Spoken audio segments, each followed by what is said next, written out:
sidang kasus pembunuhan Brigadir Yosua Huta Barat dilangsungkan atau dilanjutkan pada hari ini. Agenda sidang adalah menghadirkan terdakwa Eliezer. Persidangan digelar di Pengadilan Negeri Jakarta Selatan dengan agenda mendengarkan keterangan ahli yang dihadirkan oleh penasihat hukum terdakwa Richard Eliezer. Ada satu orang ahli yang akan dihadirkan dalam sidang. Sementara pada hari Selasa besok, sidang akan mengagendakan mendengarkan keterangan ahli yang dihadirkan oleh pihak terdakwa Ferdy Sambo dan Putri Chandrawati.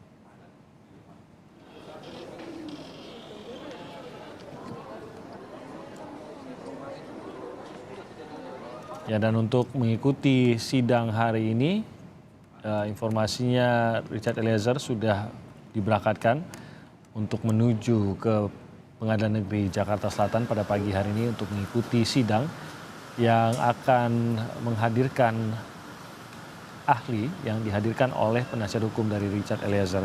Tentu dari opini ataupun keterangan dari ahli yang sengaja dihadirkan oleh penasihat hukum ini diharapkan oleh penasihat hukum bisa menguntungkan bagi Richard Eliezer untuk menggambarkan bagaimana sebenarnya peran Richard Eliezer dalam kasus pembunuhan Brigadir Yosua. Sampai saat ini argumentasinya memang bahwa Richard Eliezer ini hanya menjalankan perintah yang diberikan oleh Ferdy Sambo untuk menembak Brigadir Yosua Huta Barat, dan hal itu ia lakukan karena posisinya yang harus menghormati juga perintah seorang jenderal, dan bahwa ia juga takut untuk tidak menuruti perintah dari atasannya. Bagaimana keterangan dari ahli bisa menguatkan posisi tersebut bagi Richard Eliezer, tentu nanti kita akan dengarkan dalam sidang yang akan berlangsung pada pagi hari ini di Pengadilan Negeri Jakarta Selatan.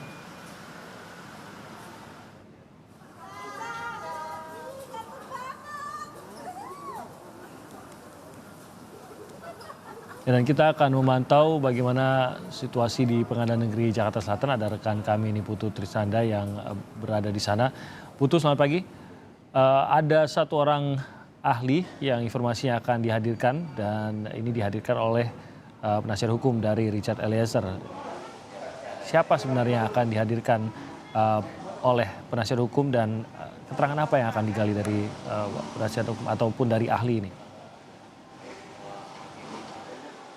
Ya, selamat pagi Timothy dan juga saudara. Informasi terbaru yang kami, tim Kompas TV yang ada di lapangan peroleh terkait dengan ahli yang akan dihadirkan ke dalam ruang sidang pada hari ini dengan agenda memeriksa keterangan ahli untuk terdakwa Eliezer.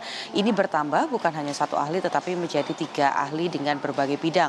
Yang pertama adalah seorang ahli guru besar terkait dengan filsafat moral, kemudian juga ada psikologi klinik dewasa. Ini juga dihadirkan ke dalam ruang sidang, dan yang terakhir adalah ahli psikologi forensik.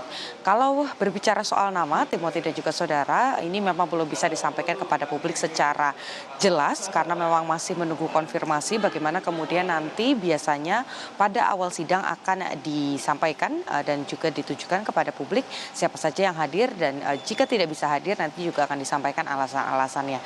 Tetapi 3 ahli yang disampaikan oleh Roni Talapesi selaku penasehat hukum tadi adalah ada psikologi forensik, ada psikologi dewasa, kemudian juga ada ahli filsafat moral.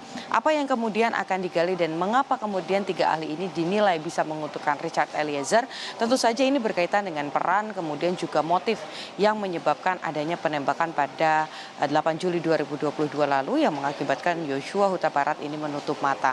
Mengapa? Karena kalau kita lihat juga dari sisi sebelumnya bagaimana kemudian penasehat hukum dari Ferdy Sambo kemarin juga menghadirkan ahli psikologi di mana mengkaji bagaimana situasi ataupun juga kondisi dari Putri Chandrawati. Apakah memungkinkan ada pelecehan seksual yang kemudian dilakukan oleh ajudan kepada istri dari Jenderal Bintang 2. Kemudian juga dihadirkan ahli pidana untuk memahami sebetulnya pasal 340 ini unsur apa saja yang dibutuhkan untuk memenuhi unsur dan juga mengabulkan dakwaan dari jaksa penuntut umum agar kemudian diamini atau diketuk palu oleh majelis hakim.